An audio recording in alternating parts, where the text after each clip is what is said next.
Salut à tous, j'espère que vous avez passé une bonne semaine. Ce week-end, je vous présente deux machines de scie circulaire 18 volts, donc sur batterie.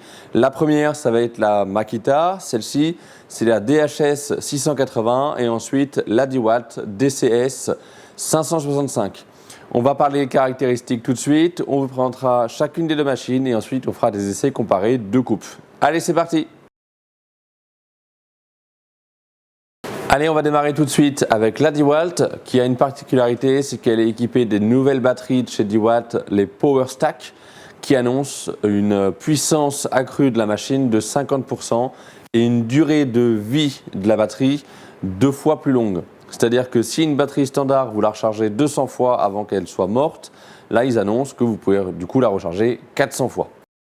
La machine est équipée d'une lame 165 mm permettant de couper 55 mm de hauteur de coupe. On peut incliner la lame en déverrouillant tout simplement cette molette là et à ce moment là on a un angle de coupe. Elle est fournie avec un guide parallèle qu'on vient tout simplement insérer à l'avant.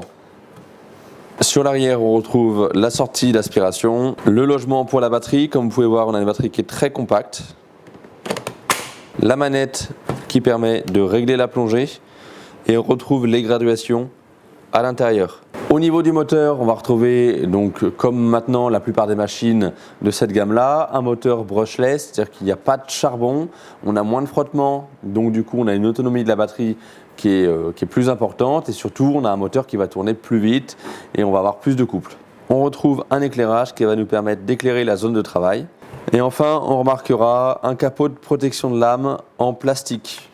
Allez, passons maintenant à la Makita DHS 680. On va retrouver une lame de 165 mm nous permettant également de couper 55 mm en hauteur.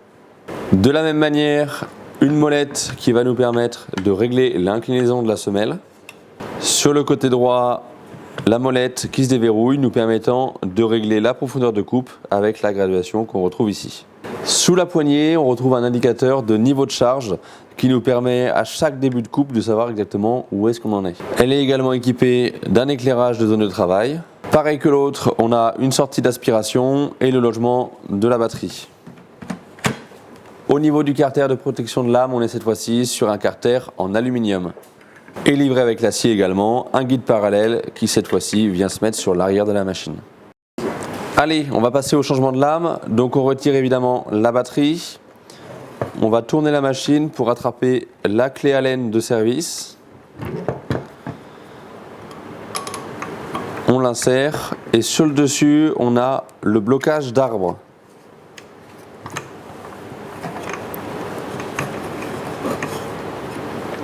Évidemment, on est sur un pas inversé. Donc par rapport au geste, on doit visser pour dévisser.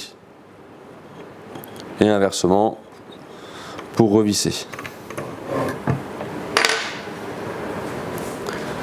Pour ce qui est de la Makita, toujours pareil, on enlève la batterie, on tourne, on retrouve ici la clé Allen de service qui est peut-être un peu moins accessible que sur la DeWalt.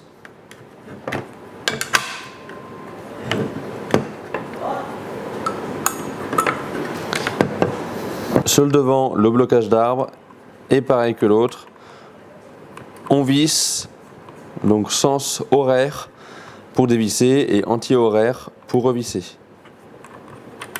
Allez, maintenant qu'on a fait le tour des caractéristiques, on va passer aux essais. C'est parti! Allez, on va tester les deux machines sur cette planche de châtaignier qui fait 54 mm d'épaisseur. Pour des machines qui sont censées couper 55, on est dans la limite.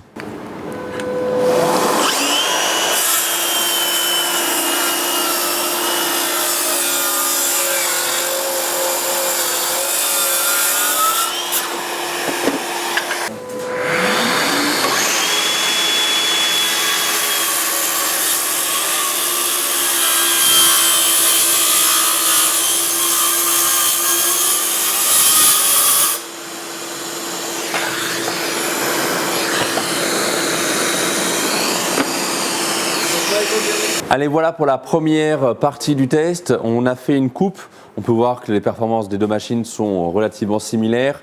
Alors on n'a pas tout à fait réussi à couper la hauteur avec la DeWalt, mais c'est peut-être lié plus à l'épaisseur du bois ou au tuilage du bois. À mon avis, on aurait inversé l'ordre, ça aurait été la même chose. Maintenant, on va passer à un second test, on va refaire une coupe et on va regarder la qualité d'aspiration. Donc le même aspirateur à la même puissance et c'est le carter, la finition du carter et la façon dont il est conçu pour voir si voilà, il y en a une qui va générer plus de poussière dans l'environnement par rapport à l'autre.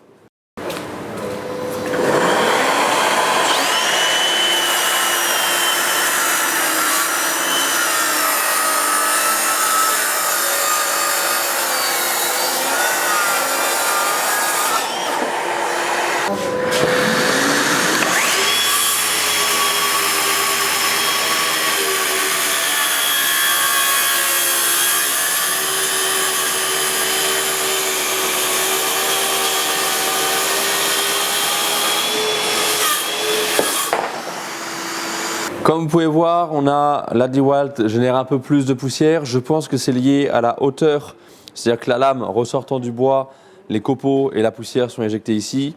Et on a plus de hauteur entre le carter et la semelle par rapport à la Makita. Je pense que c'est lié à ça au niveau de la qualité d'aspiration. Allez, on va maintenant passer aux coupes avec une inclinaison de 45 degrés. Donc on va régler les deux machines.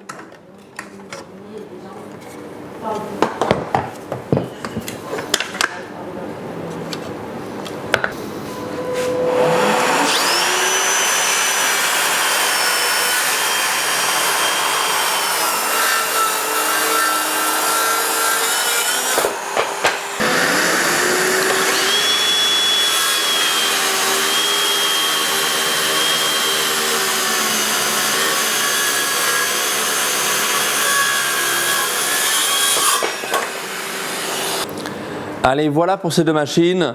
Donc ça reste globalement les machines équivalentes au niveau performance, au niveau capacité de coupe. Je noterai quand même, et on en avait déjà parlé sur la vidéo des lamelleuses, entre la lamelleuse de chez Makita et celle de chez DeWalt, on a quand même une qualité de fabrication et une qualité des matériaux un peu inférieure chez DeWalt. On retrouve des matériaux qui ne sont pas très bien ébavurés, on retrouve du plastique ici, alors qu'ici on va avoir de l'aluminium. Tout est bien lisse, tout est bien agréable. Ça reste un détail, mais sachant que la DeWalt est quand même quasiment 30 € plus cher que la Makita, moi je me fierais plus à partir sur une Makita, même si la technologie de batterie Makita est un peu plus vieillissante par rapport aux nouvelles batteries PowerStack de chez DeWalt, ça reste un bon compromis. Allez, on se retrouve le week-end prochain pour une nouvelle vidéo. En attendant, pensez à vous abonner, TikTok, Instagram, YouTube et Facebook. Allez, passez un beau week-end. Ciao!